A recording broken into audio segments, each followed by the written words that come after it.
फिर उन्होंने गंभीर स्वर में जोड़ा, दिल्ली में हर कोई जानता है कि वे किस किस्म के लोग हैं और तुम्हारे और लक्ष्मी के साथ उन्होंने कैसा बर्ताव किया है। मैं तुम्हें इसलिए बता रही हूं क्योंकि मुझे लगता है कि पुलिस की डांट के बाद भी वे चुप नहीं बैठेंगे। वे फिर कोई नई साजिश रच सकते हैं। इस बार ज्यादा निशाना तुम बनोगी, क्योंकि अब शनाया शाह सिर्फ एक साधारण लड़की नहीं थी, वह राणा परिवार की बड़ी बहू थी। उसके मायके वाले पूरी कोशिश कर रहे थे कि किसी तरह उसे वैभव राणा से अलग कर दिया जाए ताकि ससुराल में उसका जीवन अशांत बना रहे। वैभव की वजह से उन्हें पहले ही भारी कीमत चुकानी पड़ी थी। न नौकरियां बची, न धंधे।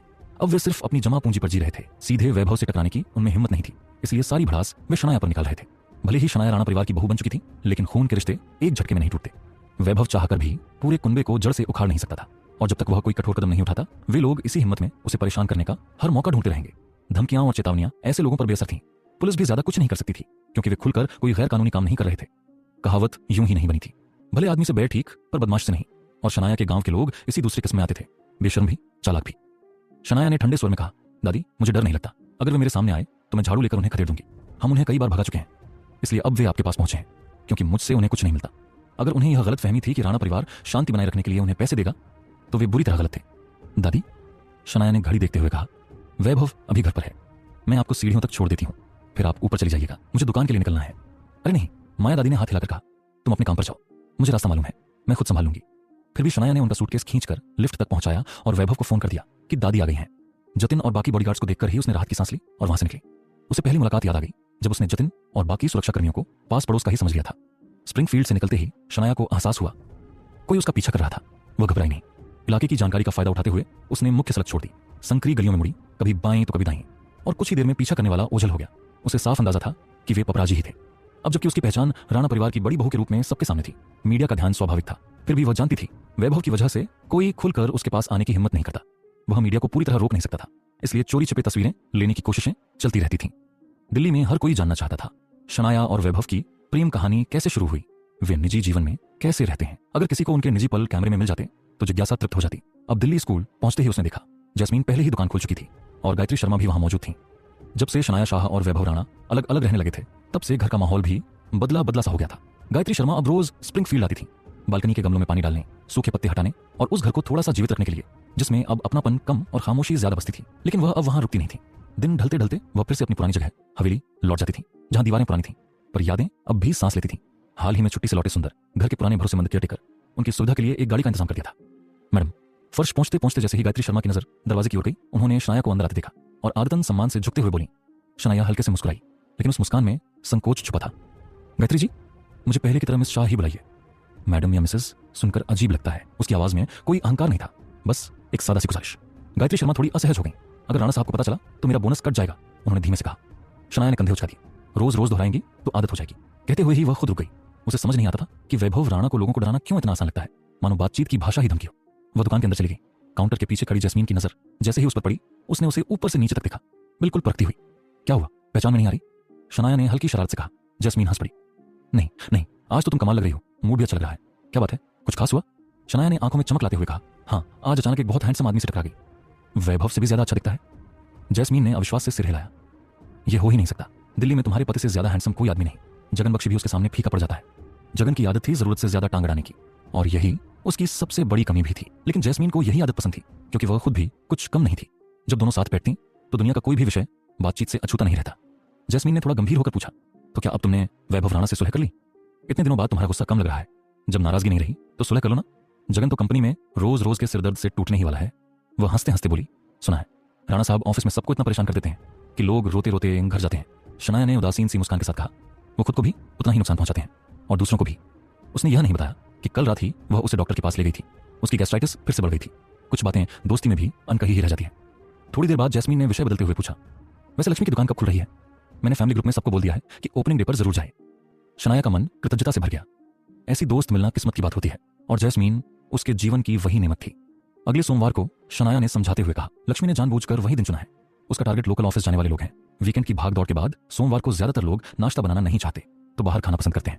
जैस्मीन ने तुरंत कहा, मैं उस दिन मदद के लिए आऊंगी। शनाया शाह मुस्कुराई। गायत्री शर्मा और मैं, हम दोनों ही काफी हैं। लक्ष्मी की दुकान वैसे भी बहुत बड़ी नहीं थी। अगर मदद के नाम पर ज्यादा लोग जमा हो जाते तो नाश्ता करने आने वाले ग्राहकों को भीड़ भाड़ का एहसास होता। लक्ष्मी शुरू से चाहती थी कि उसकी दुकान सादगी और अपनापन बनाए रखे, जहां लोग आए, खाएं और सुकून लेकर जाएं। शनाया और जैस्मीन आपस में बातें कर ही रही थीं कि दुकान का दरवाजा अचानक खुला। एक नहीं, दो नहीं, बल्कि 3 लोग अंदर घुसे। उनमें से एक चेहरा देखते ही शनाया की आंखों में ठंडक उतर आई। नमन, उसका सबसे छोटा कजिन। वही नमन जिसने पिछले साल उसकी कार रोकने की कोशिश की थी, उसे सबक सिखाने के इरादे से, और वही नमन जिसे बिना किसी हिचकिचाहट के शनाया ने पुलिस के हवाले कर दिया था। 15 दिन की हिरासत के बाद वह बाहर तो आ गया था, लेकिन उसके दिल में पछतावे की जगह जहर भर चुका था। शनाया के लिए खालिस नफरत। उसने पढ़ाई छोड़ दी थी, स्कूल से नाम कटवा लिया गया था, उसके माता पिता ने भी हाथ खड़े कर दिए थे। इसके नंबर वैसे भी इतने खराब हैं कि कॉलेज में क्या करेगा, और फिर उसे खुली छूट मिल गई, जो मनाए करो। तब से नमन का जीवन बस एक कमरे, एक स्क्रीन और वीडियो गेम्स तक सिमट गया था। एक बार वह अपने दादा के साथ दुकान भी आया था, हंगामा खड़ा करने के इरादे से, लेकिन उस दिन भीड़ इतनी थी कि शनाया की नजर उस पर पड़ी ही नहीं। मुझे छोड़ो, मैंने कहा ना, मुझे छोड़ो। नमन की चीख ने दुकान की हवा को चीर दिया। 2 ताकतवर आदमी उसे लगभग घसीटते हुए अंदर ला रहे थे। बवाल छटपटा रहा था, हाथ पैर मार रहा था, लेकिन उनकी पकड़ लोहे जैसी थी। शनाया ने उन दोनों को पहले कभी नहीं देखा था, फिर भी उसके मन में एक ही नाम उभरा, वैभव राणा। संभवतः वही लोग थे जिन्हें उसने चुपचाप नजर रखने के लिए लगाया था। नजर रखने के नाम पर उसकी हिफाजत। दोनों बॉडीगार्ड्स ने नमन को अंदर धकेला। वह संतुलन खो बैठा और जमीन पर गिर पड़ा। अगले ही पल वह उठ खड़ा हुआ और डर के मारे सीधे जाकर शनाया के पीछे छिप गया। शनाया, मेरी मदद करो, उसने लगभग रोते हुए कहा। शनाया ने बिना किसी नरमी के उसे अपने पीछे से खींचकर सामने कर दिया। उसकी आंखों में सर्दी थी, आवाज में कठोरता। तूने क्या किया है? एक बॉडीगार्ड ने आगे बढ़कर कहा। मैडम, यह लड़का आपका पीछा कर रहा था, आपकी तस्वीरें ले रहा था। जब आपको नजर से खो दिया तो सीधे यहीं आ गया। मौका देखकर आपकी कार के टायर काटने की कोशिश कर रहा था। हमने समय रहते रोक लिया। यह सुनते ही शनाया का हाथ उठा और जोर से नमन की बांह पर पड़ा। चटाक, नमन उछल पड़ा। गाली देने को मुंह खुला, लेकिन जैसे ही उसने शनाया की आंखों में झांका, पिछली बार की यादें दिमाग में कौंध गईं। वह दिन जब उसने उसे बुरी तरह पीटा था। गुस्सा भीतर उफन रहा था, लेकिन डर उससे कहीं ज्यादा था। वह बस उसी जगह को सहलाने लगा जहां थप्पड़ पड़ा था और चौकन्नी नजर से उसे देखने लगा। मैं समझ रही थी कि कोई पेपराजी है, शनाया ने ठंडी आवाज में कहा। पर निकला तू? फिर उसने बॉडीगार्ड की ओर देखा। मोबाइल से फोटो ली थी या कैमरे से? मोबाइल से, आदमी ने जवाब दिया। उसने नमन का फोन और एक छोटा सा चाकू आगे बढ़ाया। ये इसका फोन है, और ये चाकू जिससे ये आपके टायर काटने वाला था। शनाया ने दोनों चीजें हाथ में ली, फिर नमन की ओर देखा। वह नजर मानो बर्फ की धार हो। नमन पीछे हट गया। मैंने बस 2-4 फोटो ली थी, टायर नहीं काटे। तुम मुझे ऐसे क्यों देख रही हो, जैसे जिंदा खा जाओगी? शनाया ने जवाब नहीं दिया। उसकी नजर अब भी चाकू पर टिकी थी। उसके दिमाग में सवाल उमड़ रहे थे। नमन कार से आया था, क्या अपनी गाड़ी थी या किसी और की? नया साल शुरू हो चुका था, नमन 18 का हो गया था, लेकिन उसका जन्मदिन अभी आया नहीं था। मतलब वह अब भी नाबालिग था, और फिर भी गाड़ी चला रहा था बिना लाइसेंस।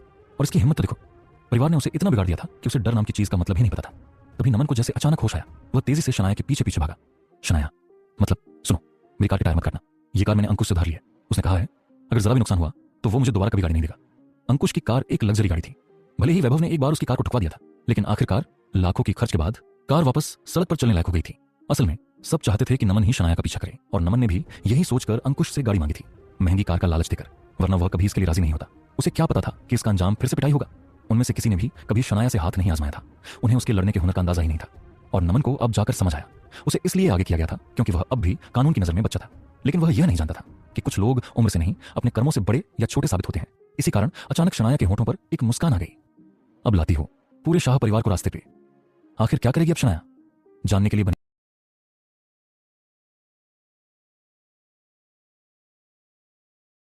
शुरू में शनाया शाह को ठीक ठीक अंदाजा नहीं था कि नमन किसकी कार लेकर आया है, लेकिन जैसे ही उसके मुंह से नाम निकला अंकुश, सब कुछ साफ हो गया।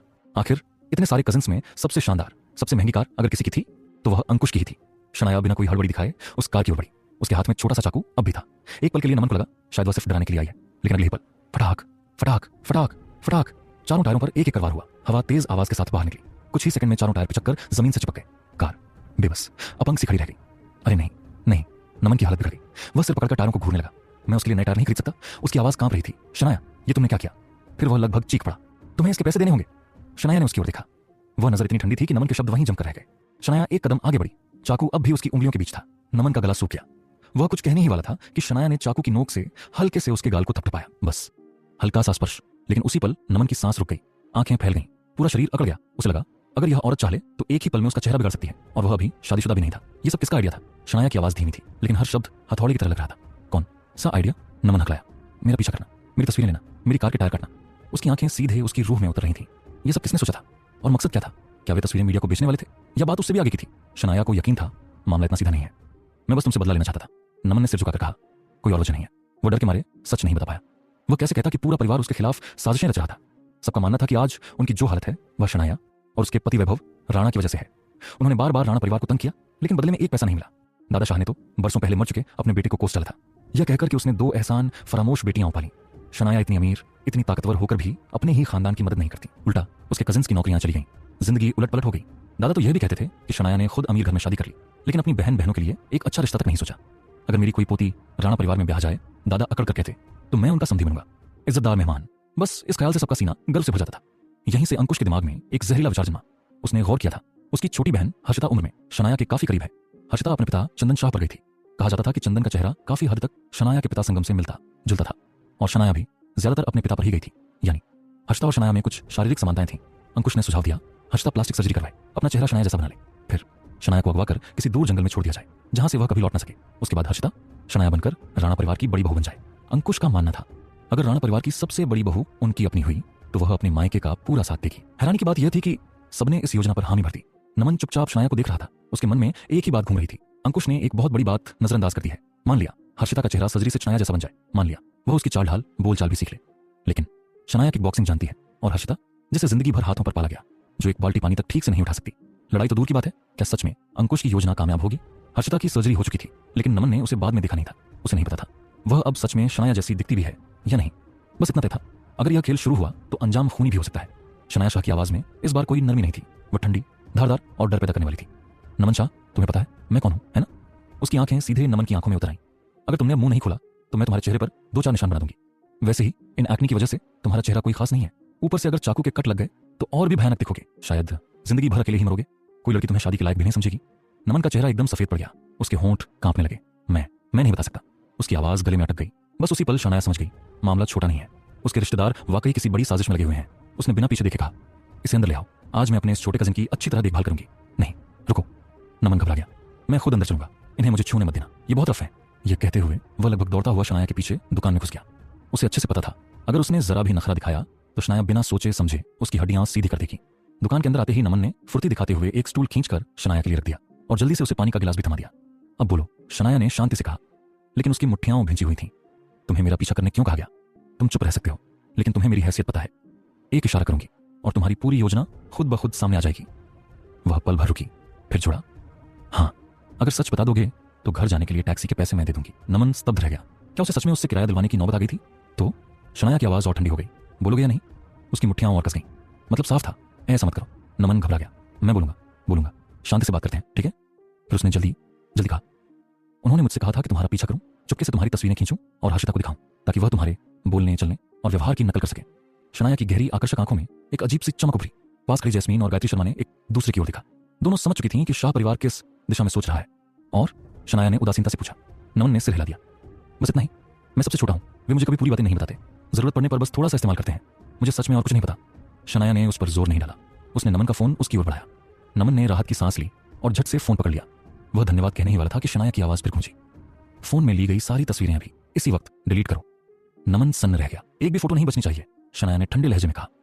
अगर एक भी मिली तो मैं तुम्हारा फोन तोड़ दूंगी, सिम निकाल कर आगे वाली बड़ी नदी में फेंक दूंगी। डिलीट कर रहा हूं, सब कुछ डिलीट कर रहा हूं। नमन घबरा गया। आज उसे अपनी किस्मत पर खूब गुस्सा आ रहा था। पहली बार उसे जासूसी का काम मिला था और पहली ही बार वह पकड़ा भी गया। मन ही मन वह शनाया को कोस रहा था। जब उसने उसे निशाना बनाया, हर बार खुद ही फंस गया। शनाया की पैनी निगाहों के सामने उसने फोन अनलॉक किया और उसे थमा दिया। वह एक शब्द नहीं बोला जब तक शनाया ने एक एक तस्वीर खुद डिलीट नहीं कर दी। उसने तो अंकुश और बाकी लोगों के साथ उसकी व्हाट्सएप चैट भी खुलकर देखी। बातें बदले और साजिशों की थीं, लेकिन नमन ने अभी तक कोई फोटो भेजी नहीं थी। शायद मौका ही नहीं मिला था। संतुष्ट होने के बाद शनाया ने फोन लौटा दिया और सख्त चेतावनी दी, अगर दोबारा ऐसा किया तो मैं तुम्हें सीधे वैभव राणा के हवाले कर दूंगी। उसके तरीके मुझसे कहीं ज्यादा बेरहम है। उसने हल्की मुस्कान के साथ छोड़ा। वो तुम्हें मारेगा नहीं, लेकिन तुम्हारी जिंदगी नरक जरूर बना देगा। नमन का चेहरा फिर से सफेद पड़ गया। अगर शनाया डरावनी थी तो वैभव राणा उससे भी कहीं ज्यादा भयानक था। मैं कसम खाता हूं, नमन ने लगभग रोते हुए कहा, अब कभी ऐसा नहीं करूंगा, चाहे वे मुझे कितने ही फायदे क्यों न दें। उसके भीतर गहरी हताशा भर गई। 2 बार उसने शनाया के खिलाफ काम किया और दोनों बार कुछ भी हासिल नहीं हुआ। वो उससे नफरत करता था, लेकिन उसे बच भी नहीं सकता था। मैं तो वाकई बदकिस्मत हूं, उसने सोचा।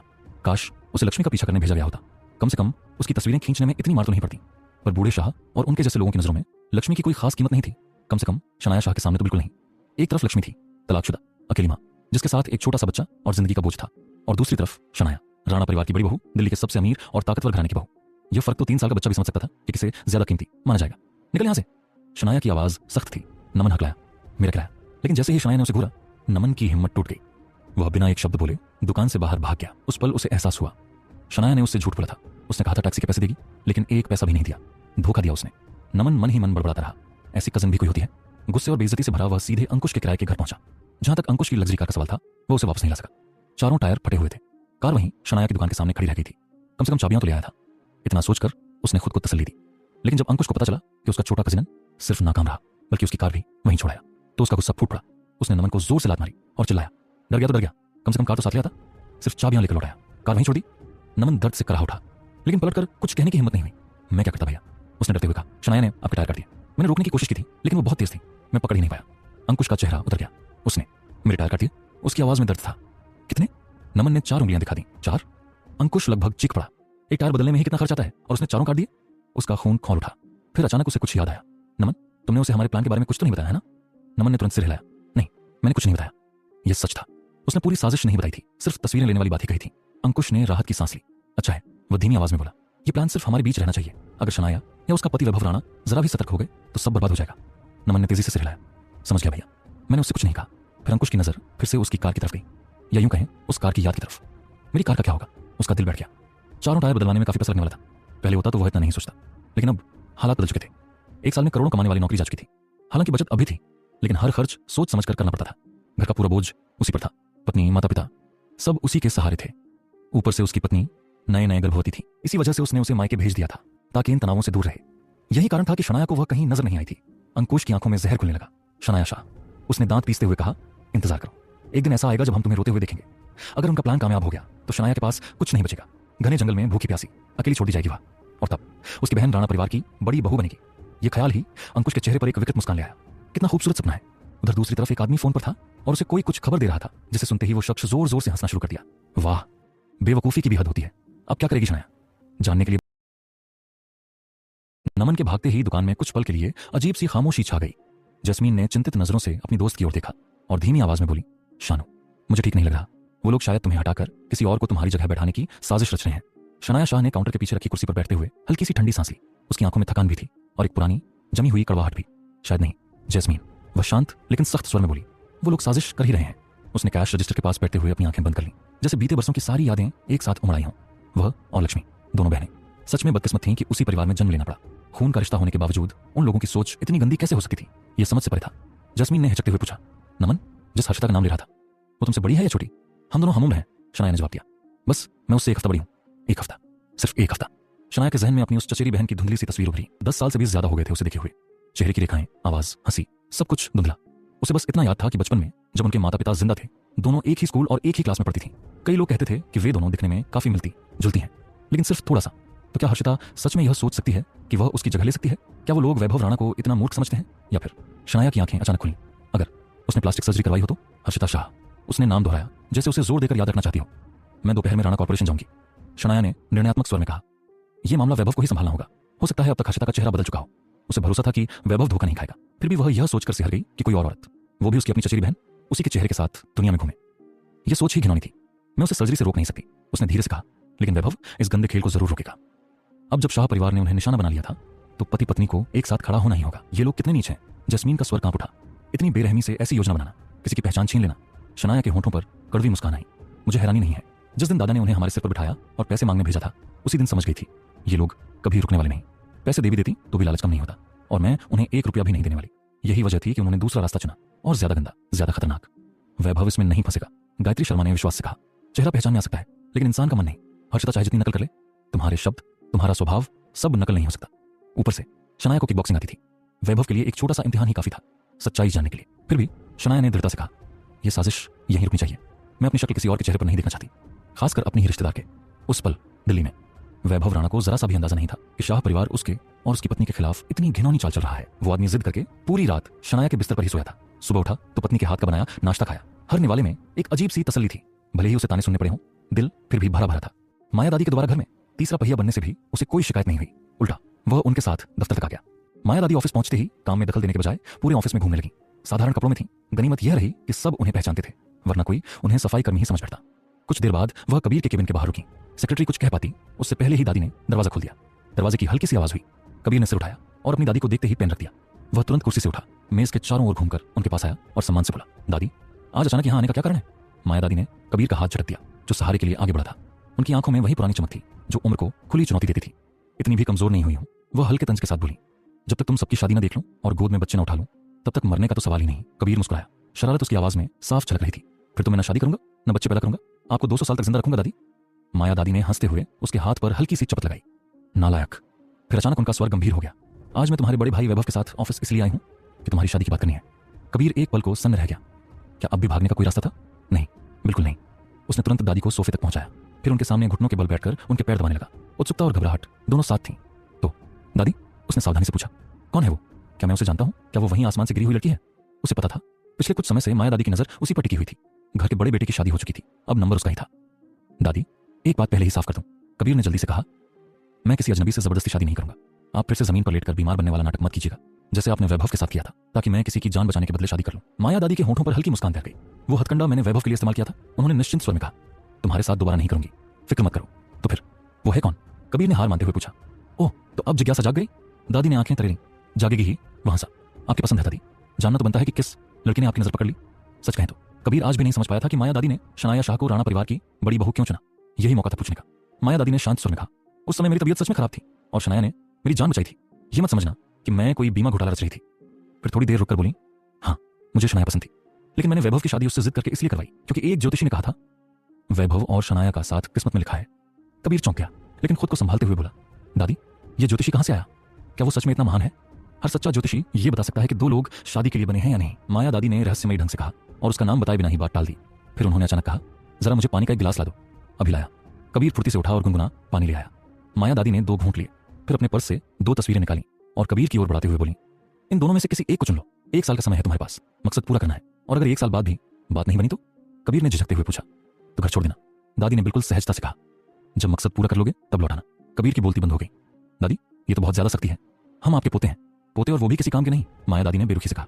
कबीर ने हंसते हुए जवाब दिया, तो मैं जेंडर चेंज करा लूं, पोती बन जाऊं? करा लो, दादी ने बेपरवाही से कहा। फिर भी मेरी नजर में पोती नहीं बनोगे? कबीर जोर से हंस पड़ा।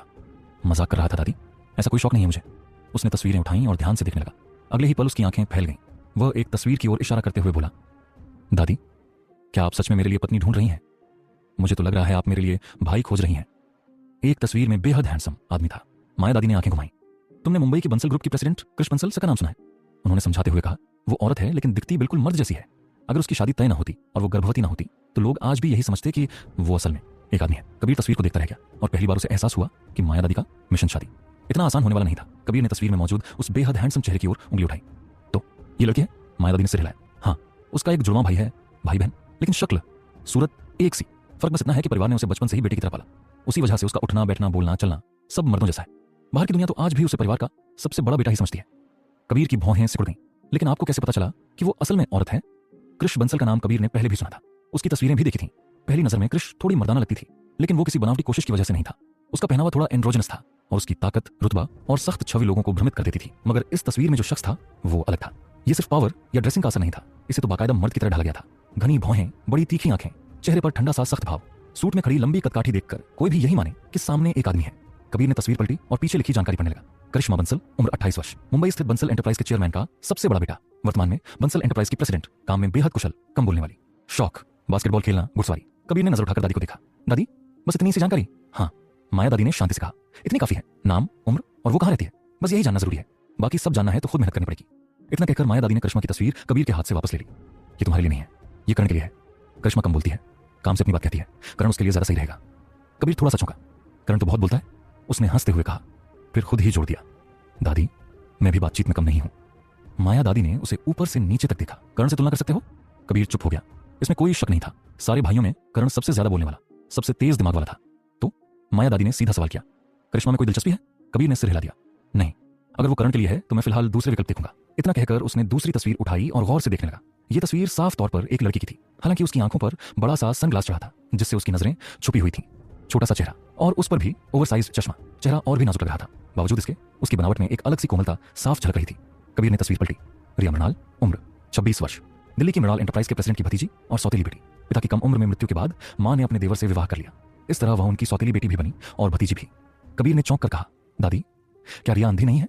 मृणाल परिवार भले ही दिल्ली से जुड़ा माना जाता हो, लेकिन उनका असली कारोबार शहर के बाहर फैला हुआ था। दिल्ली सिर्फ उनकी कंपनी की जन्मभूमि थी। उन्होंने कभी राणा कॉर्पोरेशन या मित्तल ग्रुप से सीधी टक्कर नहीं ली थी। इसी वजह से दिल्ली में उन्हें लोग बस एक अमीर मगर शांत परिवार मानते थे, जबकि हकीकत में उनकी संपत्ति अरबों में थी। वो अंधी होने का नाटक करती है, माया दादी ने बहुत सहजता से कहा। कबीर थोड़ी देर चुप रहा, फिर धीरे से पूछा, कोई कहानी है उसके पीछे? है, दादी का जवाब छोटा था, और वो तुम्हें खुद पता करनी होगी। कबीर ने होंठ भींच लिए, फिर बोला, उसका नाम सुना है लेकिन कभी सामने से नहीं देखा।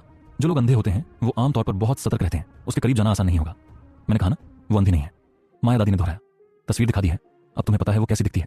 उसने शहर के सबसे व्यस्त इलाके में फूलों की दुकान खोली है। उसके साथ 2 कर्मचारी भी काम करते हैं, और हाँ, उसकी दुकान से हमारे विला के लिए भी फूल आते हैं। वैभव ने भी वहीं से शनाया के लिए एक बार गुलदस्ता खरीदा था। बेशक वैभव को इस बात का अंदाजा तक नहीं था। उसकी दुनिया तो सिर्फ शनाया शाह के इर्द गिर्द घूमती थी।